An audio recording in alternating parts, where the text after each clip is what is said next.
Berdasarkan teori Mekah Buya Hamka yang didukung teori maritim N.A. Baloch dan berdasarkan pendapat Kiai Haji Abdullah bin Nuh, masuknya Islam ke Nusantara berlangsung sejak abad ke-7 Miladiah. Dari mulai Barus, Palembang, Tarumanagara hingga Japara kerajaan Kalingga itu ternyata sudah ada pemukiman orang-orang Arab suku Ta'syih atau orang-orang Cina menyebutnya sebagai Ta'ceh. Ini membuktikan bahwa teori Mekah yang dinyatakan oleh Buya Hamka bahwa Islam masuk ke Nusantara pada abad ke-7, ya Islam juga masuk ke Tatar Sunda melalui kerajaan yang kita kenal sebagai Ta'lamo. Ada pemukiman orang-orang Arab seperti yang kemudian dinyatakan dalam kronik orang-orang Tiongkok pada masa dinasti Tang Cina tadi, dinyatakan sudah ada pemukiman orang-orang Arab suku Ta'syih.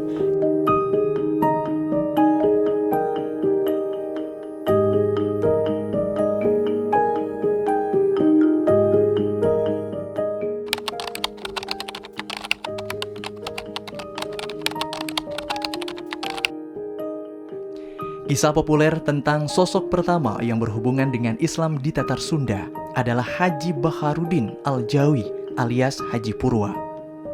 Seorang pangeran dan saudagar terkemuka dari kerajaan Galuh. Nama aslinya adalah Pangeran Bratalegawa. Beliau diyakini orang asli Sunda pertama yang masuk Islam pada abad ke-14 Miladiah. Kalau kita lihat ya sejarah Islam masuk ke Tatar Sunda itu catatan sejarahnya ada dua itu ya. Pertama adalah di kerajaan Galuh ya. Ada seorang raja yang jadi haji, dia melakukan perjalanan ke Timur Tengah sampai ke Arab Saudi kemudian jadi haji. Lalu dia pergi haji melalui perdagangan laut ya. Kemudian itu awal-awal sebelum Islam datang itu secara masif gitu ya, baru secara individu gitu.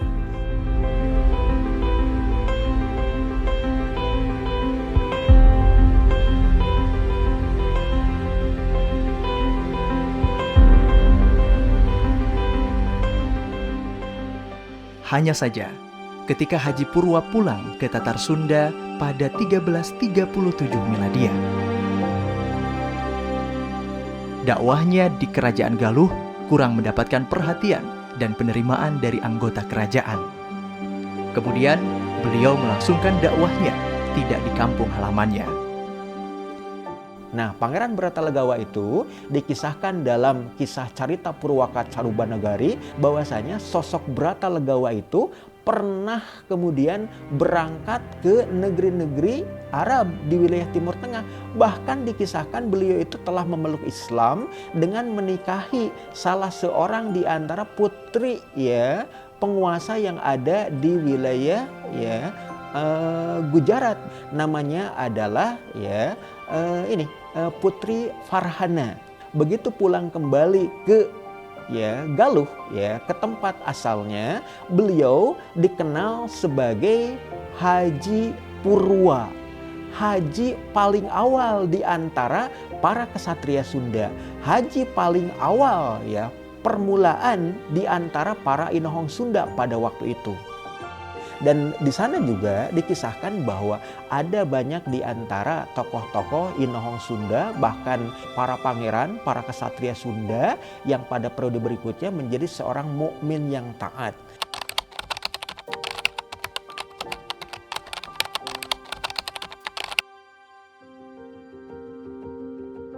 Nama lain yang juga dipercaya mewarnai Tatar Sunda dengan Islam sebelum munculnya kesultanan adalah Syekh Kuro, yakni Syekh Al-Kuro atau gurunya para ahli Al-Quran.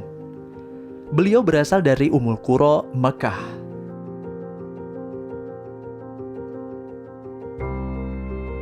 Syekh Kuro datang dan berdakwah di Karawang.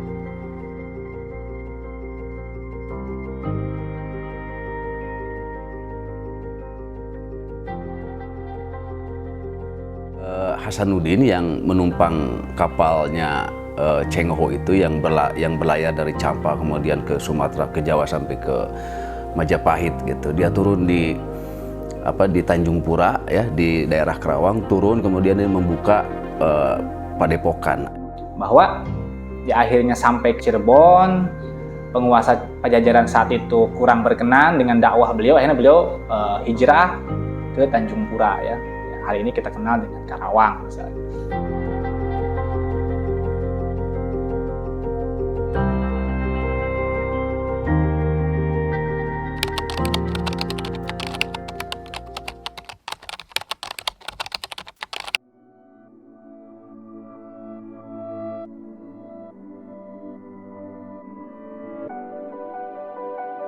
Satu lagi, pengemban dakwah yang dikenal membangun sentuhan antara Islam dengan Tatar Sunda lainnya adalah Syekh Datuk Kahfi atau yang lebih populer dengan nama Syekh Nurjati.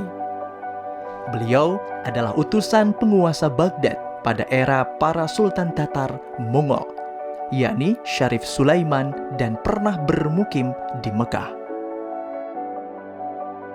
Syekh Nurjati hidup pada abad pertengahan antara abad 14 hingga 15 Miladiah dan tinggal serta membangun pusat dakwahnya di Cirebon.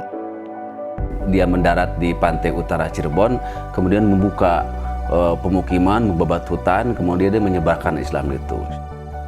Ada juga misalnya Syekh Nurjati gitu kan, yang dikatakan beliau datang dari diutus oleh penguasa Baghdad misalnya gitu ya, sampai atau ada bilang penguasa Parsi sampai kemudian ke Cirebon mendirikan pesantren ya.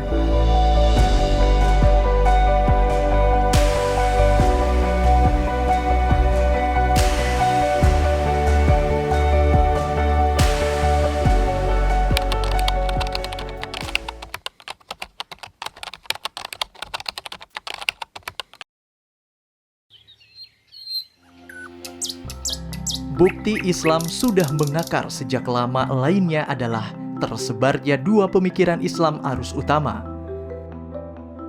Keduanya adalah akidah Asy'ariyah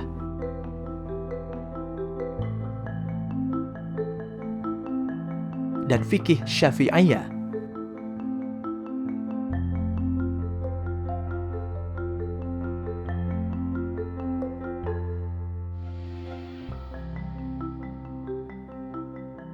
Yang erat kaitannya dengan para amir masa khilafah Abbasiyah, yakni Salajikah atau Seljuk, yang mendirikan madrasah An-Nizamiyah dan Ayyubiyah, yang menjadikan fikih Syafi'iyah sebagai acuan negara dan masyarakat di wilayahnya.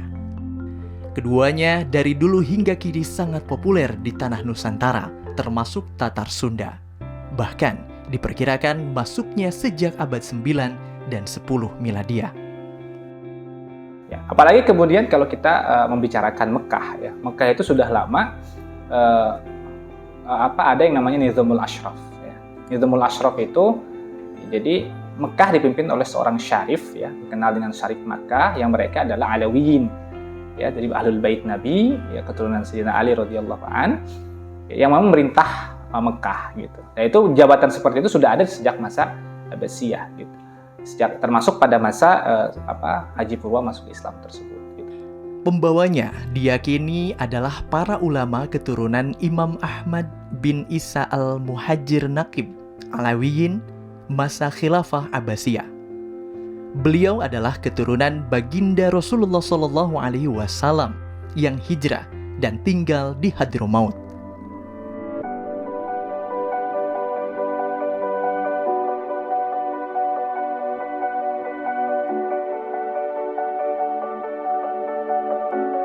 Salah seorang keturunannya merupakan sosok yang kita kenal dengan Sunan Gunung Jati atau Syarif Hidayatullah.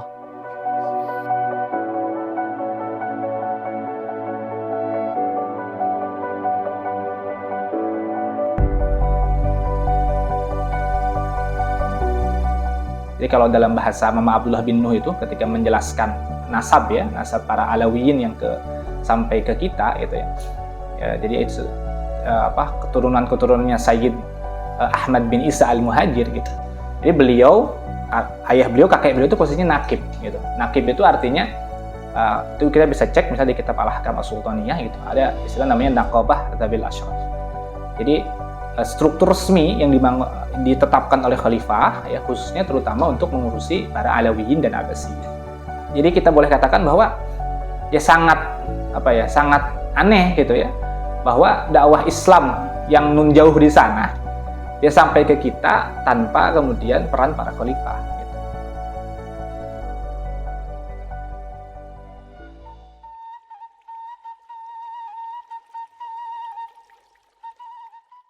Cirebon, wilayah yang berada di ujung timur Tatar Sunda ini menjadi daerah yang dikenal sebagai titik awal dakwah Islam melalui jalur kekuasaan. Perintisnya adalah 2 di antara 3 orang keturunan Prabu Siliwangi, hasil pernikahannya dengan Nyai Subang Larang. Nama 2 anak tersebut adalah Raden Walang Sungsang dan Nyai Rara Santang. Mereka berdua berguru kepada Syekh Nurjati di pesisir utara Cirebon, lalu merintis Padukuhan Muara Jati sebagai benih Kesultanan Cirebon.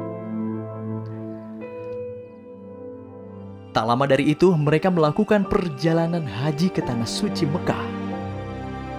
Selepas melaksanakan haji, Nyai Rara Santang menikah dengan Syarif Abdullah Umdatuddin bin Ali Nur Alam. Syekh Abdullah Umdatuddin bin Ali Nur Alam adalah keturunan baginda Nabi Muhammad SAW yang saat itu menjadi penguasa Ismailiyah, salah satu kota yang menjadi bagian dari wilayah Khilafah Abbasiyah di Pustat atau Kota Lama Kairo, yang diurus, dijaga, dan dilindungi para Sultan Mamluk. Dari pernikahan mereka lahirlah sosok yang kita kenal bernama Syarif Hidayatullah atau Sunan Gunung Jati. Sunan Gunung Jati itu adalah keturunan dari Rasulullah SAW. Gitu. Nah, bagaimana kemudian sanad dan nasabnya secara rinci? Ya, kita bisa bersandar pada catatan dari Bani Alawiyin ya, di para Ahlul Bait Nabi SAW yang kemudian datang ke negeri kita ya. Nah, mereka punya catatan nasab. Ya, secara umum bahwa mubalik yang dikenal dengan Wali Songo itu adalah keturunan dari Sayyid Ahmad bin Isa al-Muhajir. Gitu. Jadi beliau Sayyid Ahmad bin Isa al-Muhajir itu merupakan seorang nakib. Ya, seorang nakib artinya seorang pejabat resmi Khilafah Abbasiyah yang mengurusi Alawiyin. Gitu. Itu kita bisa cek di bukunya Kiai Haji Abdullah bin Nuh. Gitu. Pengaruh beliau bukan hanya terbatas di Cirebon saja, namun juga Dermayu atau Indramayu, Luragung, Kuningan, Sindangkasih, dan Talaga atau Majalengka. Bahkan Banten, Jayakarta, Galuh atau Ciamis, Sagalaherang atau Subang, dan Cikundul atau Cianjur. Meski dirintis oleh Raden Walang Sungsang pada 1430 Miladiah, namun kejayaan Kesultanan Cirebon mencapai masa keemasannya pada masa kepemimpinan Sunan Gunung Jati, keponakan dari Raden Walang Sungsang. salah satu fokus kepemimpinannya adalah menyebarkan dakwah Islam. Maka wajar jika pada masa kepemimpinannya dakwah Islam meluas di Tatar Sunda. Bahwasanya keberadaan Sultan Syarif Hidayatullah Sunan Gunung Jati sebagai penguasa di Kesultanan Cirebon ini memiliki fungsi sebagai seorang pemimpin politik, pemimpin di dalam bidang ekonomi, dan juga pemimpin militer.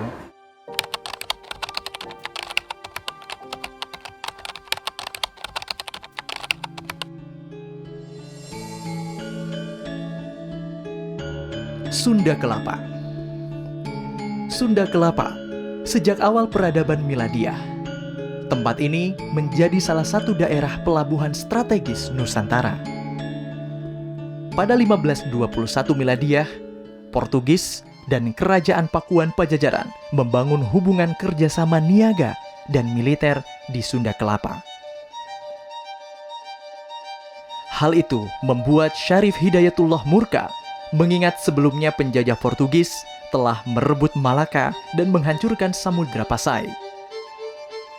Bersama dengan Ratu Bagus Pase, Fadilah Azmad Khan atau Fatahillah, yang saat itu menjadi panglima perang Kesultanan Demak, kedua kesultanan antara Demak dan Cirebon membangun koalisi.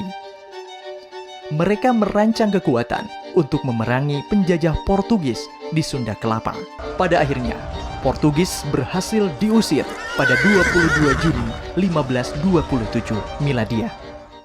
Kerajaan Sunda di bawah kuasa Prabu Wangi Jayadewata Sri Baduga Maharaja telah mengadakan kontak niaga atau hubungan yang tidak hanya sebatas hubungan perniagaan atau perdagangan, tapi juga mengadakan aliansi politik ya dengan penguasa Portugis yang ada di Malaka.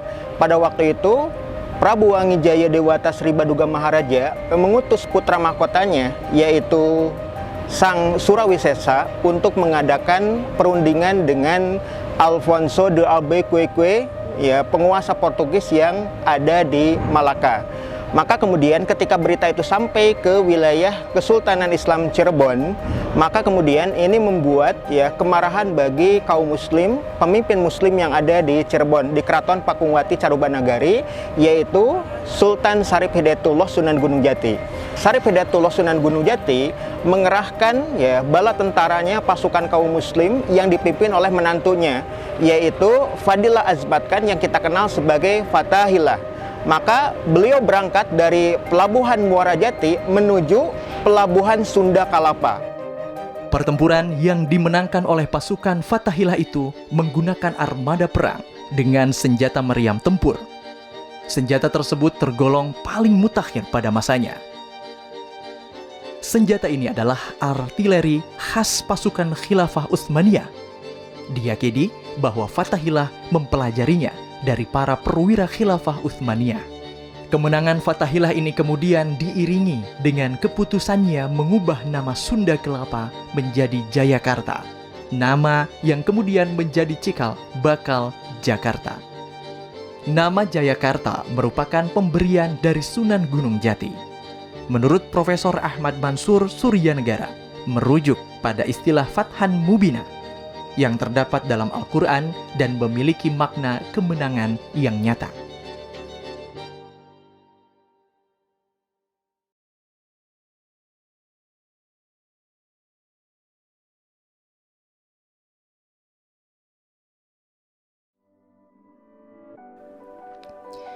Banten.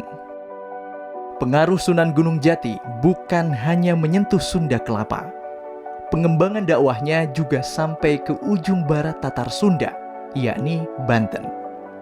Pada 1552 Miladiah, sebagian wilayah Banten yang menjadi bagian dari Kesultanan Cirebon ia berikan kepada putranya yang bernama Pangeran Sabakingkin yang populer dengan nama Maulana Hasanuddin.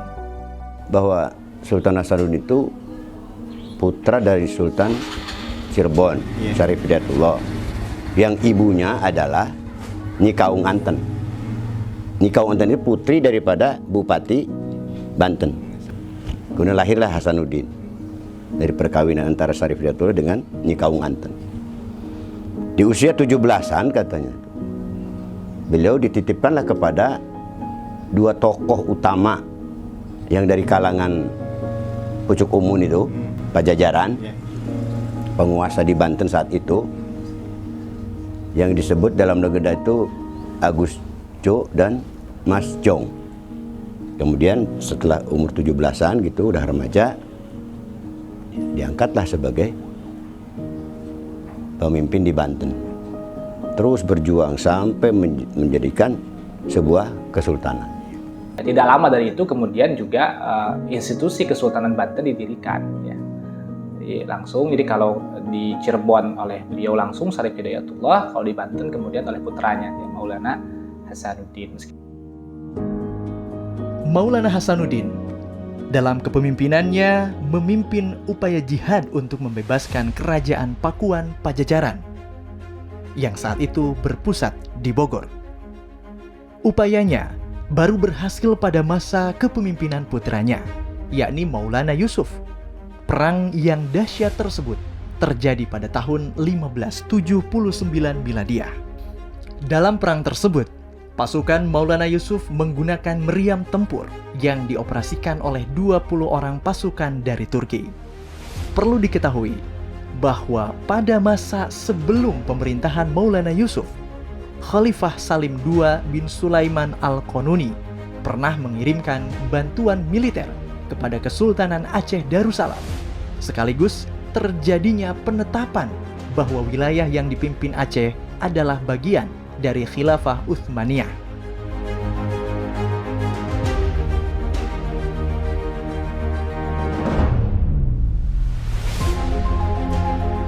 Pada tahun 1579, bala tentara dari Banten menggempur kedudukan keraton yang ada di wilayah Pakuan, bahkan juga melibatkan 20 orang ahli persenjataan meriam dari pemerintahan Kesultanan Turki Utsmani.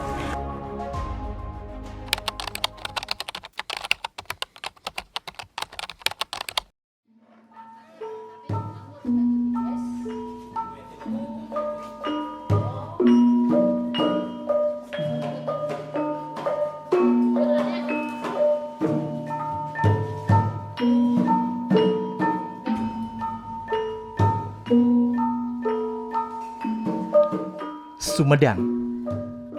Pakuan Pajajaran sebelum runtuh di tangan Maulana Yusuf termasuk kerajaan yang besar. Selepas runtuhnya kerajaan Pajajaran pada 1579 Miladiah, pusaka Pajajaran diserahkan kepada penguasa Sumedang Larang. Penguasanya kala itu adalah Pangeran Angkawijaya yang kemudian mendapat gelar Prabu Gesan Ulun. Pusaka itu berupa mahkota Prabu Siliwangi bernama Makuta Sribinokasi. Berkenaan dengan Islamisasi yang ada di wilayah Tatar Sunda, khususnya yang ada di wilayah Sumedang, kita mengenal ada satu kerajaan Islam yang berpusat di Keraton Sri Manganti, dan itu adalah Kerajaan Sumedang Larang, dengan penguasa yang paling terkemuka di antara para raja penguasa Prabu yang ada di Keraton Sri Manganti Sumedang Larang. Ada sosok yang dikenal sebagai Pangeran Angkawijaya bin Pangeran Santri. Beliau itu yang kemudian dikenal sebagai Prabu Gesan Ulun, salah seorang di antara penguasa Sumedang Larang yang paling terkemuka, dan beliau juga dikenal sebagai seorang Muslim yang taat. Pangeran Angkawijaya merupakan putra dari Pangeran Santri yang memiliki nama asli Pangeran Kusumadinata atau Ki Gedeng Sumedang atau Maulana Solih, cucu Pangeran Panjunan Maulana Abdurrahman Al-Baghdadi, saudara ipar Syekh Nurjati.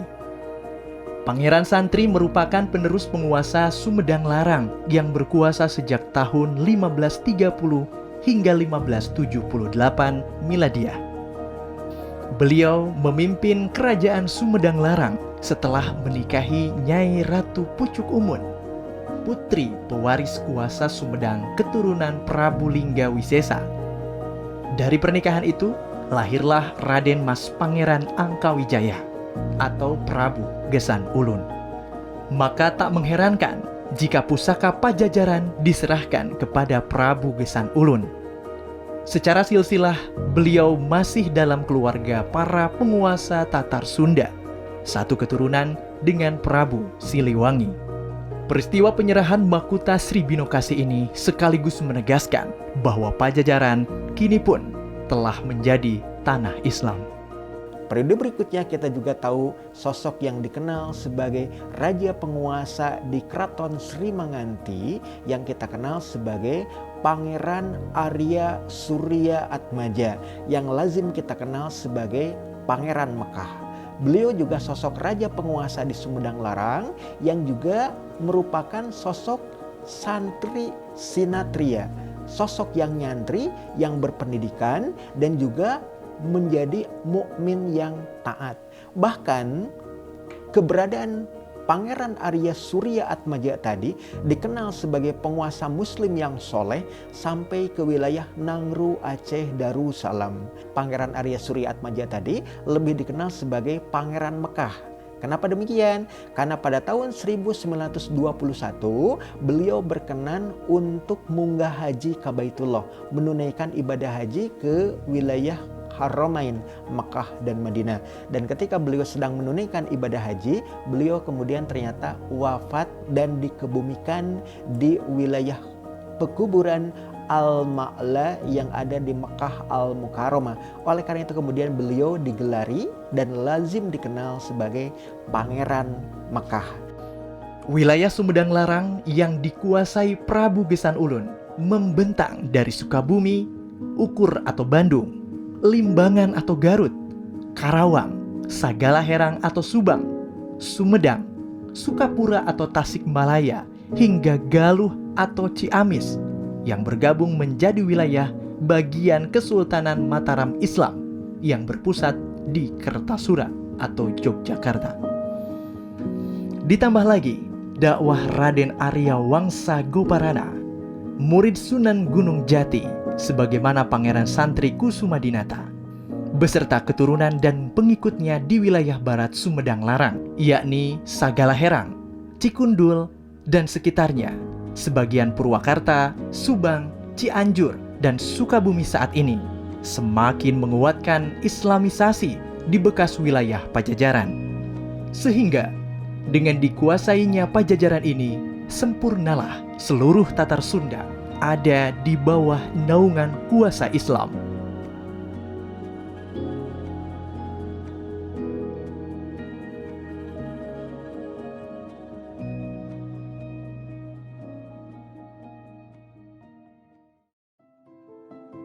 Kesultanan Islam di Tatar Sunda sesungguhnya tak terpisahkan dari kepemimpinan Islam dunia yang bernama Khilafah Utsmaniyah yang berpusat di Istanbul, Turki.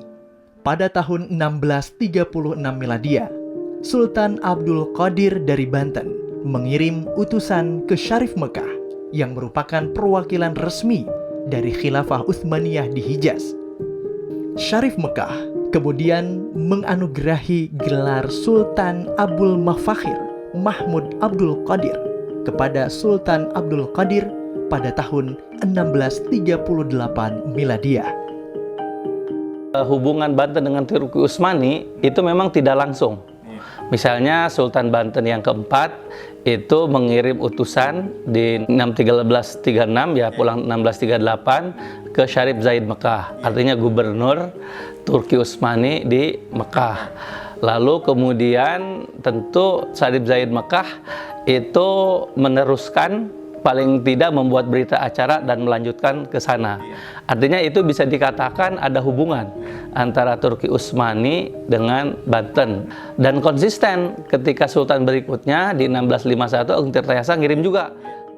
Pengakuan itu menjadi bukti bahwa Kesultanan Banten menjadi bagian tak terpisahkan dari kesatuan pemerintahan Islam di bawah naungan Khilafah Utsmaniyah pada masa pemerintahan Sultan atau Khalifah Murad IV. Beliau adalah penguasa Khilafah Utsmaniyah sejak tahun 1623 hingga 1640 Miladiah. Setelah Sultan Abul Mafakhir wafat pada tahun 1651 Miladiah, beliau digantikan oleh cucunya, Pangeran Surya atau Pangeran Ratu. Oleh Syarif Mekah, beliau diberikan gelar Sultan Abdul Fattah yang dikenal dengan Sultan Ageng Tirtayasa. Saat itu, yang menjadi khalifah di Khilafah Utsmaniyah adalah Sultan atau Khalifah Mahmud IV yang berkuasa pada tahun 1648 hingga 1687 Miladiah. Nah, sehingga ketika ditanyakan adakah hubungan kekuasaannya misalnya atau relasinya dengan Tengku Utsmani, ini menjadi pertanyaan yang menarik gitu. Karena itu jelas faktanya di Banten. Kalau di Banten itu kan jelas pemberian beberapa gelar Sultan, Syarif Mekah, Qadi, itu juga kan dari Tengku Utsmani. Di Babat Banten dijelaskan pada masa beliau itulah ya, ada sebuah peristiwa penting ya, yang menunjukkan bahwa Tatar Sunda itu ya, khususnya ya, wilayah-wilayah yang tunduk kepada Banten pernah menjadi bagian resmi dari Khilafah Utsmaniyah. Gitu. Ya, dari mana itu argumen itu? Ya, dari cerita-cerita bagaimana beliau ya mengirimkan utusan ke Mekah.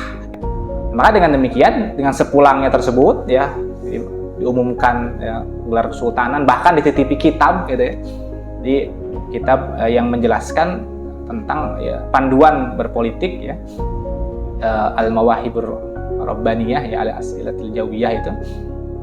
Ya kita boleh anggap itu adalah panduan pemerintahan untuk Sultan Banten.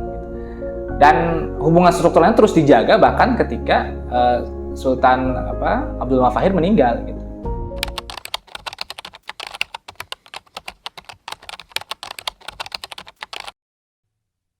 Tak lama setelah itu, penguasa Kesultanan Mataram Islam, Susuhunan Agung Hanyokro Kusumo, juga mengirimkan utusannya ke Mekah.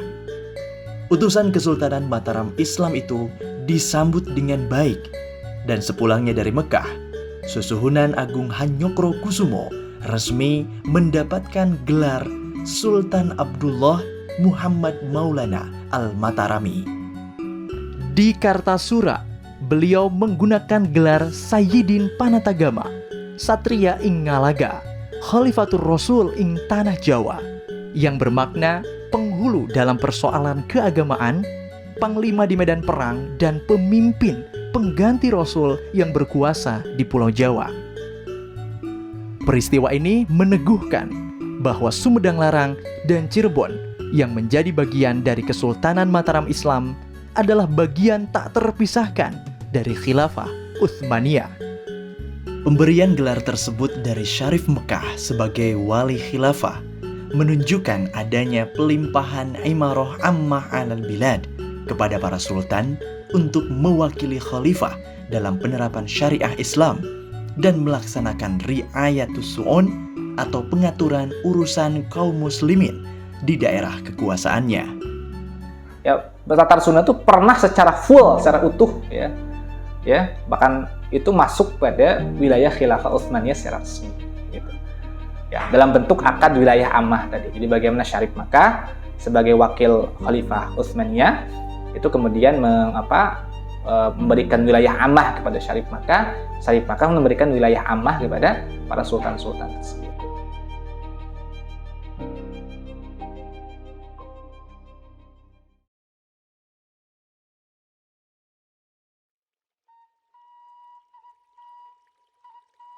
Dalam aspek pemerintahan, Kesultanan Islam di Tatar Sunda juga menggunakan hukum Islam atau syariah Islam, sebagaimana hukum yang diterapkan oleh Khilafah Utsmaniyah. Kesultanan Cirebon misalnya, ketika Sunan Gunung Jati diangkat menjadi pemimpin di tanah Cirebon, Wali Songo menganugerahi gelar kepada beliau sebagai Panetep Panatagama Rat Sunda Ibumi Jawa Kulwan. Panetep Panatagama sendiri memiliki makna penguasa dan pelaksana agama. Sebagai penguasa, Sunan Gunung Jati mengamalkan mandatnya menerapkan ajaran Islam untuk wilayah yang dikuasainya. Berikutnya yang kita perhatikan terkait dengan pelaksanaan syariat Islam yang ada di Kesultanan Cirebon, kedudukan beliau sebagai Panetep Panatagama itu dimaknai juga sebagai Qaimuddin, yang maknanya adalah sosok yang menegakkan dan juga melaksanakan din ini, melaksanakan terkait dengan hukum-hukum dalam persoalan agama ini. Di antaranya apa yang dilakukan oleh sosok Syekh Syarif Hidayatullah itu adalah dengan memeriksa terkait dengan kasus pencurian yang ada di wilayah kesultanan. Ketika kemudian si pencuri tadi itu ternyata ya memiliki latar belakang sosok yang kemudian tidak memiliki harta benda, bahkan dalam keadaan pada waktu itu yang ada di wilayah Cirebon itu dalam keadaan kekurangan pangan, maka kemudian hukum potong tangan yang biasa dilaksanakan di tengah-tengah masyarakat kesultanan itu pun kemudian dibebaskan sepenuhnya.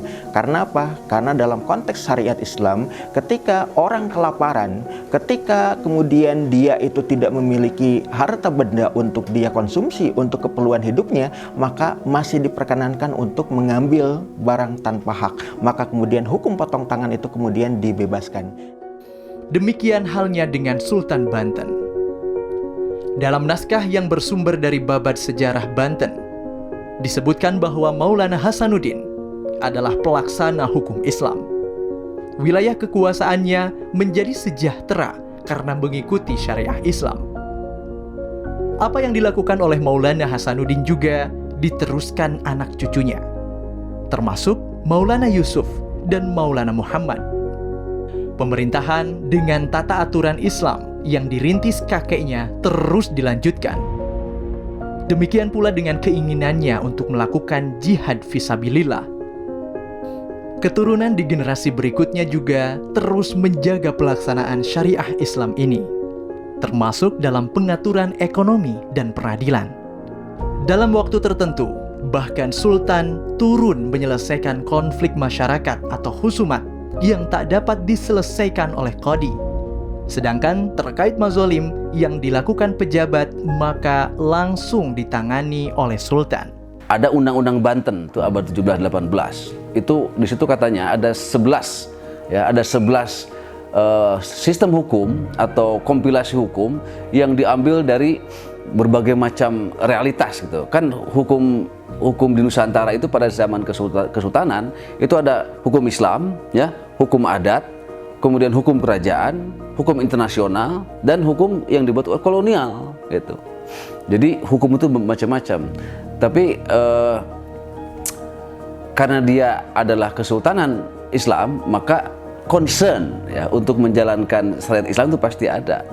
Jadi beberapa kesultanan Islam Nusantara itu ketika mereka menjadi Islam ya, terislamkan, itu otomatis ada concern sebagai muslim, apalagi mereka sebagai penguasa, untuk menyelenggarakan hukum Islam, syariat Islam gitu.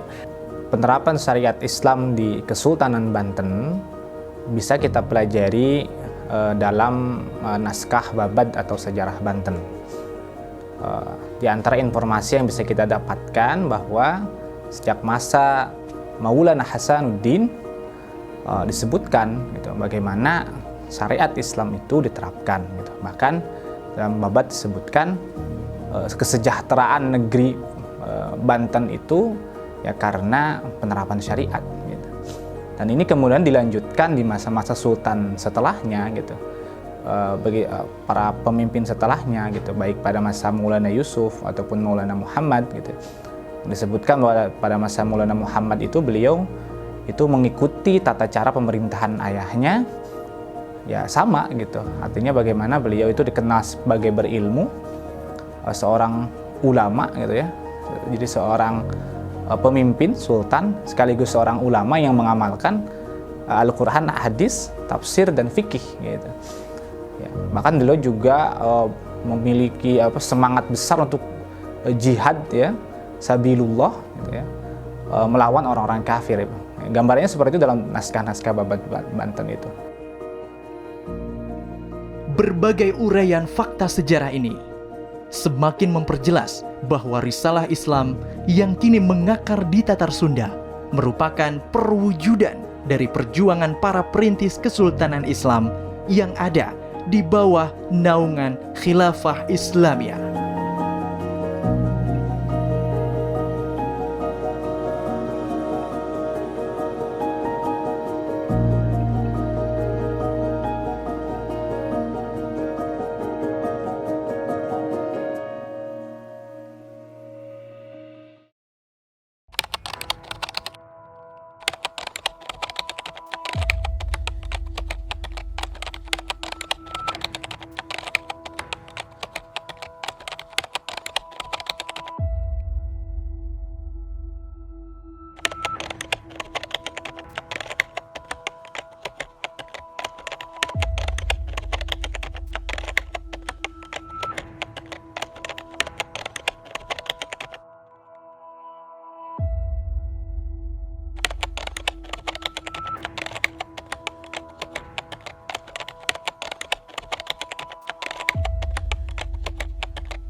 Islam ajaran sampurna sumebar kasa kuliah dunya ku Rasul sareng sahabat dilajeng para khalifah waktos harita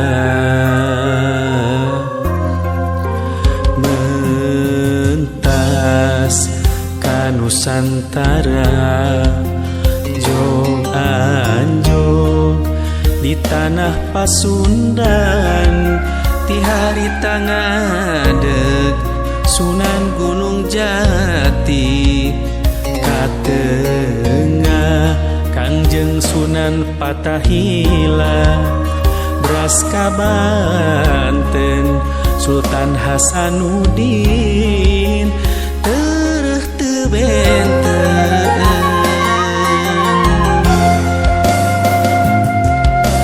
jejak khilafah di Tatar Sunda paninggalan anu moal sirna estu mawa kabagjaan sakumna rakyat aya dina keadilan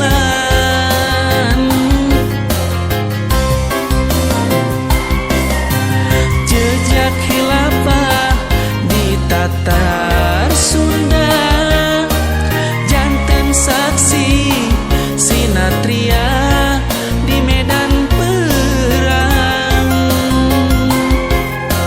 ngusir penjajah sinanyingka ti nagara anu gemah ripah janji Allah pasti ka umatmu tunduk ka mantena ngadekeun syariat Islam mangkana jeung peradaban Islam.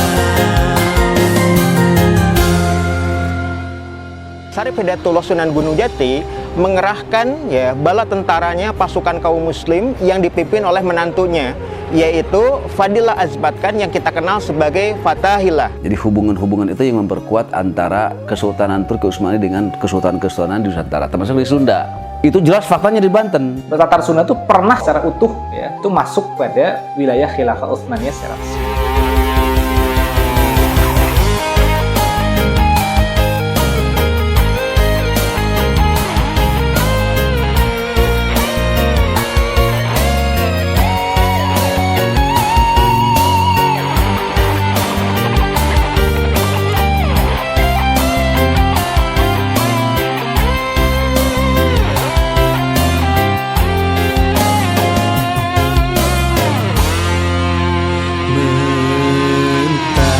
mentas ka Nusantara jog anjog di tanah Pasundan ti harita ngadeg Sunan Gunung Jati katengah Kangjeng Sunan Patahila beras ka Banten Sultan Hasanuddin